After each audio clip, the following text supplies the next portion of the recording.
अब हम आते हैं मध्य प्रदेश के जो इतिहास है उसमें मध्यकालीन इतिहास पर।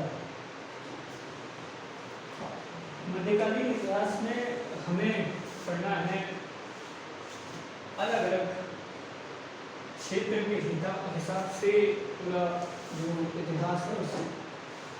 इसमें सबसे पहले शुरुआत जो होती है वो मालवा से होती है। मालवा का इतिहास क्या रहा, जिसमें मालवा में हमने प्राचीन इतिहास में देखा था कि कई सारे राजवंशों का आक्रमण हुआ, कई सारी विदेशी जाति मालवा में रही और चली। मौर्यों के समय, गुप्तों के समय और अंततः मालवा में 8वीं 9वीं शताब्दी में जो राजवंश की शुरुआत हुई वो राजपूत काल में मालवा के परमाणु का इतिहास रहा। पहले वर्ष पर आते हैं मालवा के परमाणु। मालवा में करीब करीब 12 शासक हुए परमाणु के, और मालवा के पहले शासक हुए थे उपेंद्र कृष्णराज।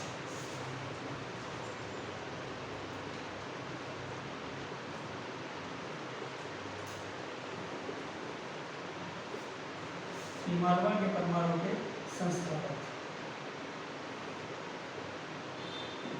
मालवा की वास्तविक स्थिति अगर हम देखें तो मालवा कुछ इस तरीके से है। यहाँ देख इधर आपको किस हिस्से में मिलेगा ग्वालियर, यहाँ मिलेगा आपको कॉर्नर पर चंदेरी,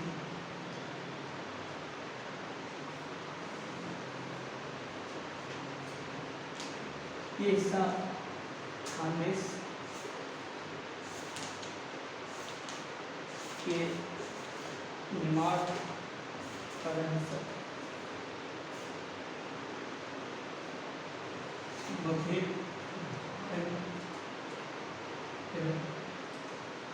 और इस मालवा में एक तरीके से देखा जाए तो मध्य प्रदेश का 50% हिस्सा समाहित, जिसमें खासकर उज्जैन, धार, इसके अलावा मांडव ये हिस्से, और इधर विदिशा वाला हिस्सा, विदिशा का कुछ हिस्सा लगभग इसी के अधीन है। इधर इसी हिस्से के अंतर्गत निमाड़ अंचल को अगर छोड़ दो तो होशंगाबाद, रायसेन, सागर का कुछ पश्चिमी हिस्सा, विदिशा, अशोकनगर का कुछ हिस्सा, गुना, नीमच, मंदसौर, झाबुआ वाला पूरा हिस्सा ये मालवा का। जो उपेंद्र कृष्णराज थे 945 से लेकर 949 तक शासन किया, 955 949 तक शासन किया। इस समय ये जो क्षेत्र था ये महाराष्ट्र क्षेत्र था, नरहर खानदेश से बिल्कुल, और इसमें राष्ट्रकूटों का शासन था।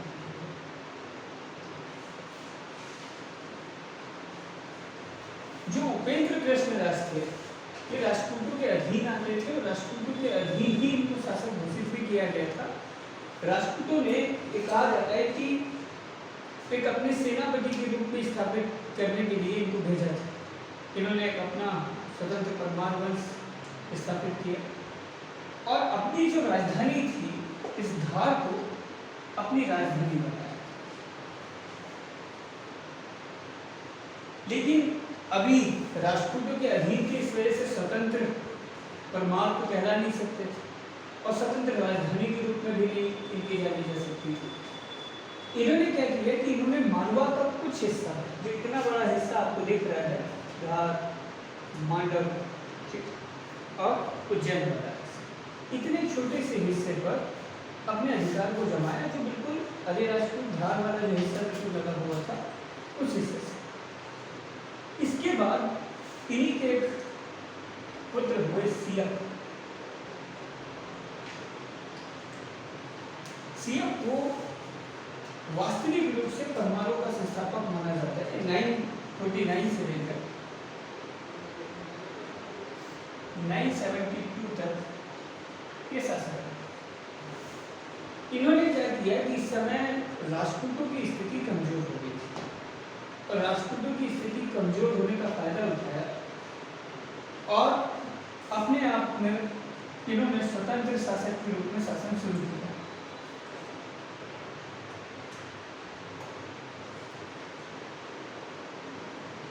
और राजपूतों की जो राजधानी थी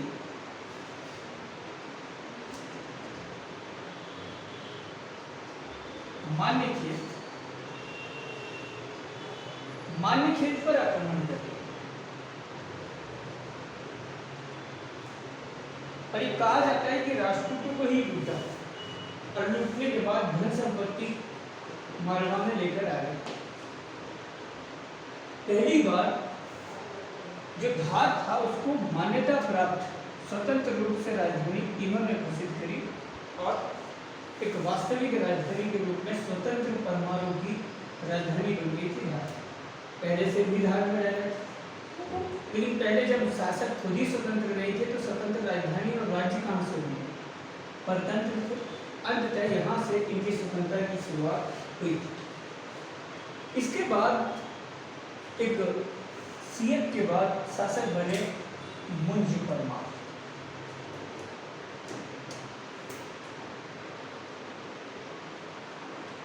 मुंजी परमार 972 से लेकर 995 तक मालवा के शासक है। मालवा का ये कहा जाता है कि मुंजी परमार के समय वास्तविक क्षेत्रों का विस्तार इन्हीं के काल में शुरू हुआ। इन्होंने इस समय पश्चिमी क्षेत्र में गुजरात वाले हिस्से में चालुक्यों का शासन था।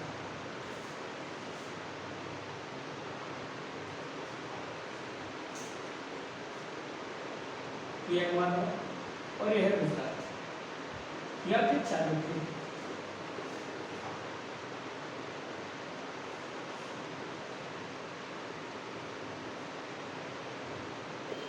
यहाँ के राजपूत अब राजपूतों से तो स्वतंत्र हो गए, लेकिन चालुक्यों के यहाँ पर युद्ध होना ही था क्योंकि सीमा एक दूसरे से लगी हुई थी, गुजरात और मध्य प्रदेश की।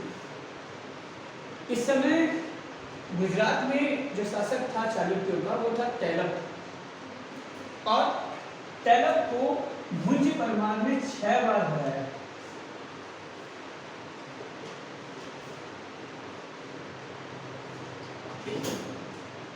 मुंज ने 6 बार हराया किसको? तैलप और 6 बार ही जिंदा छोड़ दिया।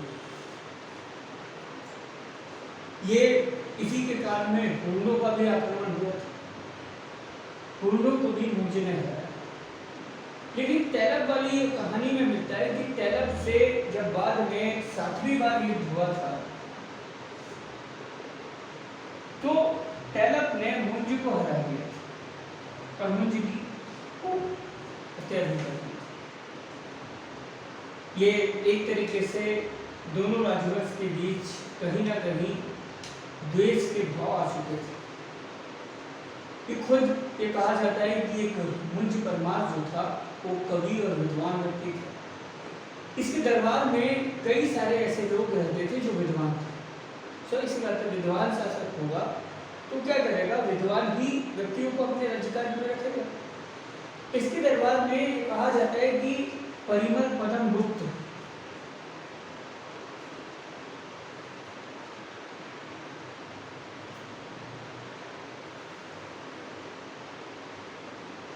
जिन्होंने नव सहसान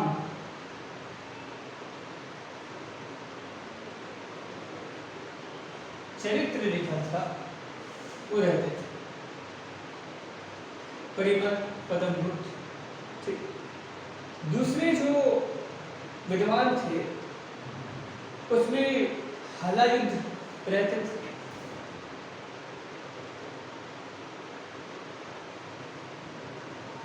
हलायुद्ध ने एक ग्रंथ लिखा था जो अभिधान रत्नमाला, ठीक, वो इन्हीं के काल में लिखी।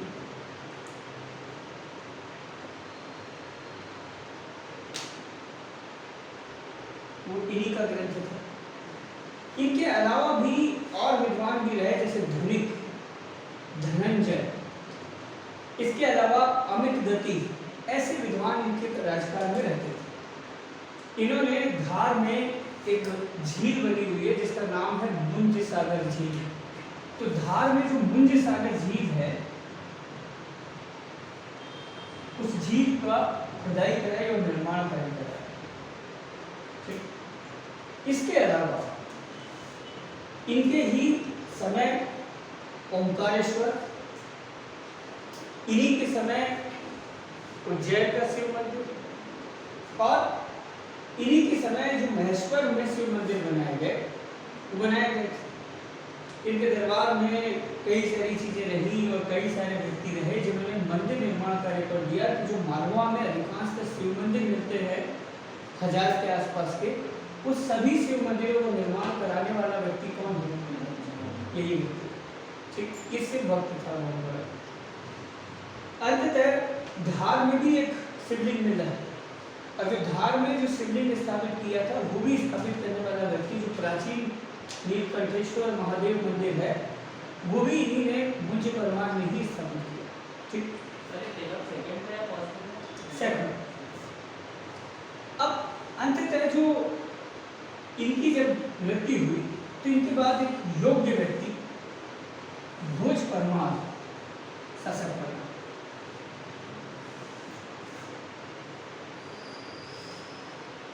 लगभग ये कहा जाता है कि पश्चिमी हिस्से पर इनका अधिकार था परमारों का, और जो परमारों की शक्ति का सबसे ज्यादा विकास हुआ वो भोज परमार के शासक बनने के बाद हुआ। एक योग्य व्यक्ति परमारों का शासक बना जिसने परिभाषा बदल दी पूरे मालवा। मालवा में भोज परमार, भोज परमार के समय कहा जाता है कि मालवा अपने चरमों पर पहुंचा। कई किसी पुस्तक में आपको 1000 से 1055 तक मिलेंगे, कहीं कहीं 1000